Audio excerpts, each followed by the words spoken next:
Hey guys, what's going on? This is the October 17th Monday Night Raw Super Show review. Thanks to everybody that's been continually inboxing me, since I made the job or the video about my new job and such and so forth. It's going great. I'm not going to talk too much about it here. Internet safety, security, all that sort of thing, but I do appreciate it. Didn't do a Bound for Glory review. A lot of people are sinking their teeth into the Hogan and Sting match and sounding like they were ready to do it before the match even happened, which I don't think is particularly that cool. But for the next little while, I haven't stopped watching TNA. I'm still a big fan of TNA. I don't think I'm going to be reviewing the pay-per-views on this channel very much for the next little while. But yeah, so I'm going to mostly WWE content on here, and whatever, if something happens cool in TNA. Big thing for me to get me re-excited in TNA will be if Morrison finally gets fired and goes over there and, I don't know, feuds with the Hardys or something like that. But yeah, October 17th, Raw Super Show in Mexico City for the very first time. John Laurinaitis starts the show, comes out, says firing JR was a big mistake, welcomes him back. JR tries to go to the commentator booth and Laurinaitis says, yeah, you're not going to commentate, you're going to be in a match with Cole and Alberto Del Rio and John Cena in the main event tonight. And it's just like, okay, JR is Cena's partner and Alberto Del Rio is Michael Cole's partner, and it's just going to be horrible.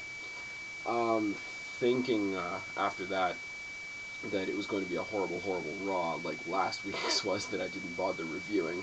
But it got better from there. We come back from break. We have a match: Orton, Morrison, and Sheamus versus Henry, Christian, and Rhodes. I like how this built up a couple different stories all in one match.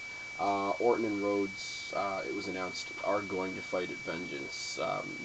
Didn't say whether it's going to be any specific kind of match. Didn't say anything about Cody Rhodes' Intercontinental Championship being on the line, but I doubt it because Orton's a multi-time world champion. What does he need another IC title run for? The match starts, Orton and Rhodes, brawl into the crowd and disappear, and Sheamus and Christian brawl into the crowd and disappear, and Mark Henry consists of now being the tool that buries Morrison, and Morrison's thorough burial by the Office and WWE continues.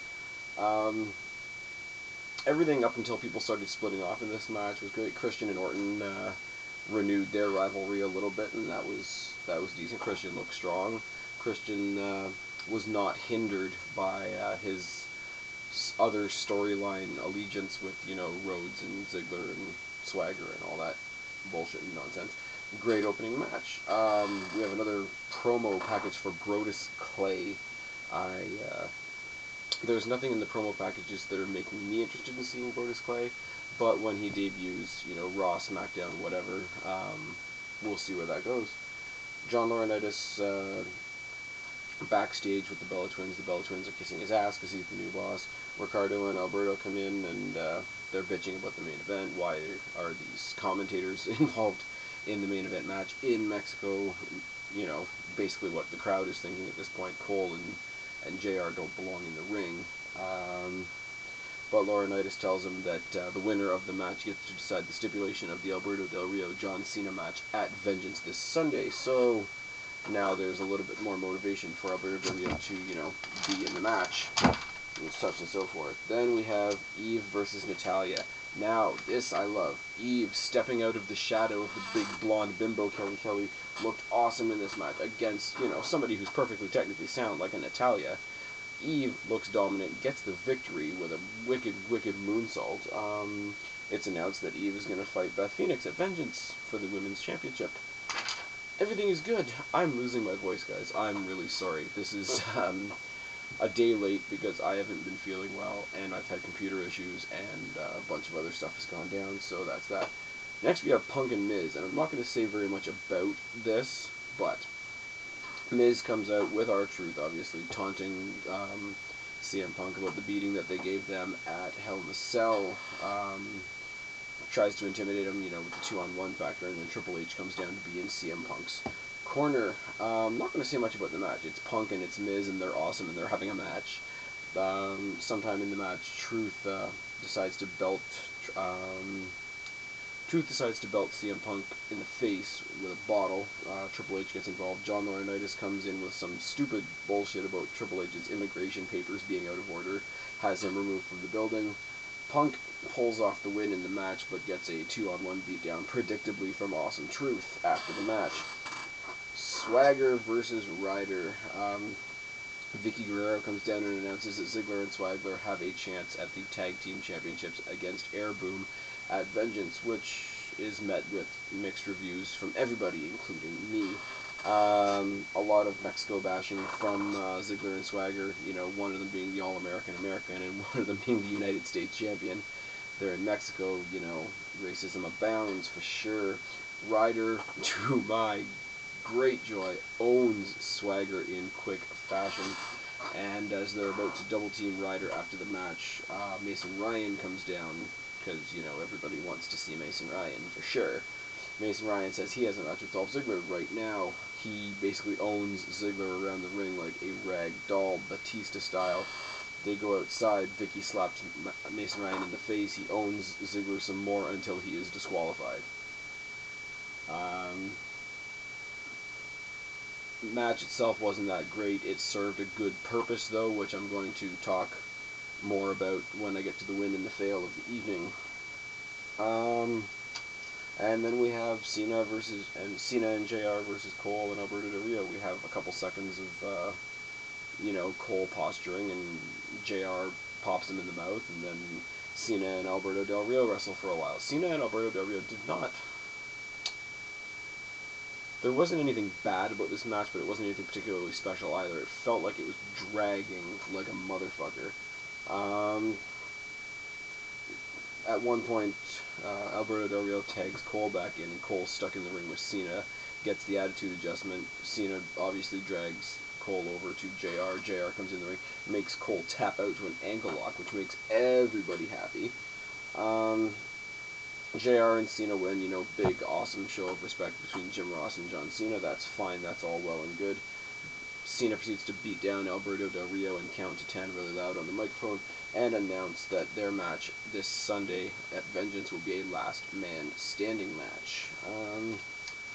Last man standing we haven't seen in a while, but again, PG rating and such and so forth, it's not going to be as hardcore as, say, the McFoley last man standing matches back in the day. Now, scores, fails, MVPs, and some other thoughts of mine. Orton and Rhodes. This rivalry is awesome. It deserves to be on pay-per-view. It should have been on pay-per-view a month ago. Should have been on pay-per-view 2 months ago. It's finally on pay-per-view now, which is great. Sheamus, little thing. Sheamus has a big white logo on his Titantron now that says the Great White. Which only makes me laugh because so many people in the YWC hate that nickname. Most notably, I think, would be Deluxe Man. I think was the last person I heard comment on it. Cody Rhodes and the Intercontinental Championship. Not only that he brought back the classic Intercontinental Championship belt, but he wears it around his waist to the ring. It's a little old school. It's not like he's just carrying it or tossing it over his shoulder or whatever. It's a little thing, but it's a cool thing. I don't really know why, other than the fact that they had a match last week, but I would really like to see a rivalry between Christian and Morrison, and I'd really like to hear everybody's comments down below, thoughts on that. Morrison, they haven't given the time of day to for a long time, and Christian has fallen from grace for sure since his brief World Heavyweight title runs. They could do a lot to make each other look really good if given the chance. Eve, once again out of Kelly Kelly's shadow, made me think a lot last night about Lay Cool and Michelle McCool being the bigger voice of that group, but Layla being the one that could actually wrestle. And now you have Kelly Kelly, who is, the John Cena of the women's division, backed up by Eve Torres, and Eve Torres is the one that can actually wrestle, so it's good to see her getting her shot. And I'm sure Preston is holding a candlelight vigil at his house right now over the brief moments of mattering that Kelly Kelly had, but whatever. Miz and R-Truth, like I say, went through a hell of a rant on CM Punk before Miz and Punk's match tonight. And Punk did not say a word, but the looks on his face are absolutely priceless, and you can't train that shit. You can't practice your face. It's there. Punk and Alberto Del Rio have the best facial expressions and body language skills in the WWE, bar none. Miz and Punk, in general, the match was tremendous, as you could probably predict. Only thing I will say about it that wasn't so great was it should have been the main event. It deserved to be the main event. It's going to be the main event on Sunday, for sure, with Truth and Triple H, but be that as it may. The Ryder Ziggler storyline, and I said I didn't really like Mason Ryan and Dolph Ziggler's match, but having Ryder go over Swagger, and then immediately right after having Mason Ryan going powering over Ziggler, those two matches happening right next to each other makes us more and more and more curious as to what's going to happen and how long it's going to take for this storyline to develop before we see a U.S. title match between Ziggler and Ryder. And when it does happen, I'm going to be a happy kid, for sure.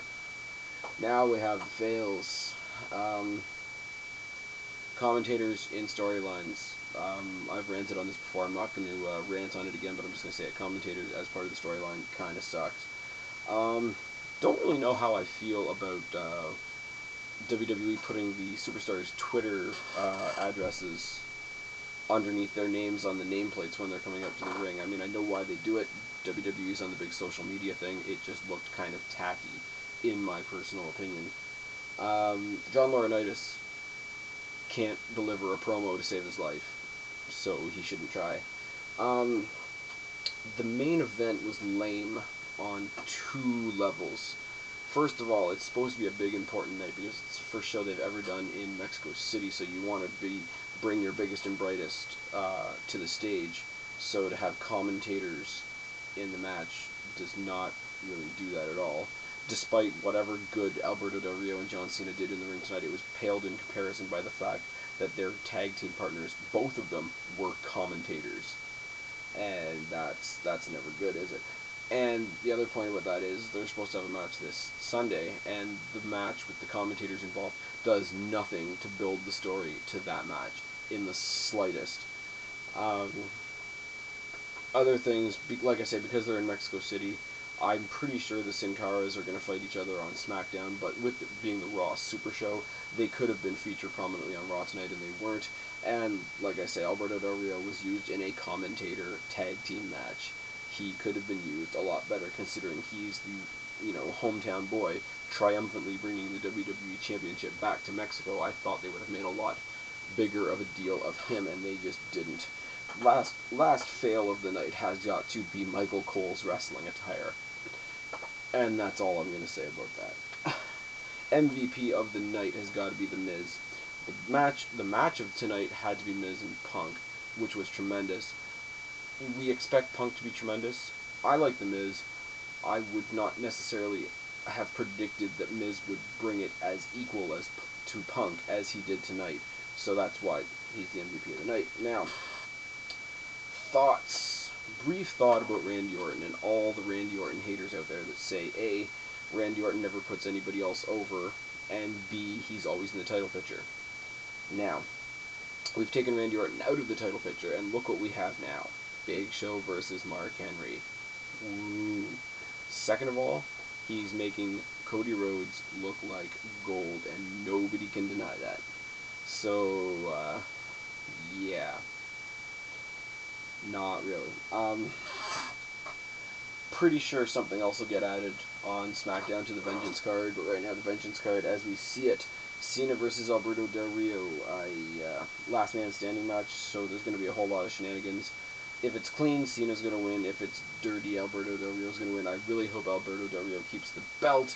Cena does not need it. Henry versus Show, I refuse to make a guess about this match because I don't care that much. Eve versus Beth. Predicting Eve's going to make a hell of a showing of herself, and she deserves it. She's been waiting long enough. I predict Beth's going to keep it, though. I predict Beth's going to keep the belt. Miz and Truth versus Triple H and Punk. My prediction is not only are Awesome Truth going to win this match, but Punk and Triple H are going to do everything in their power to make them look solid gold. Awesome Truth is going to win that. Air Boom versus Ziggler and Swagger.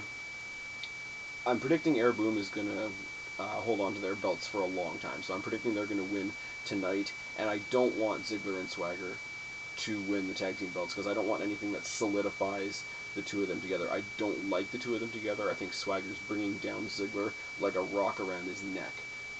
Also, to have somebody who's holding a singles mid-card title, also holding the tag team championships, does the U.S. title get lost in the shuffle? We don't want that.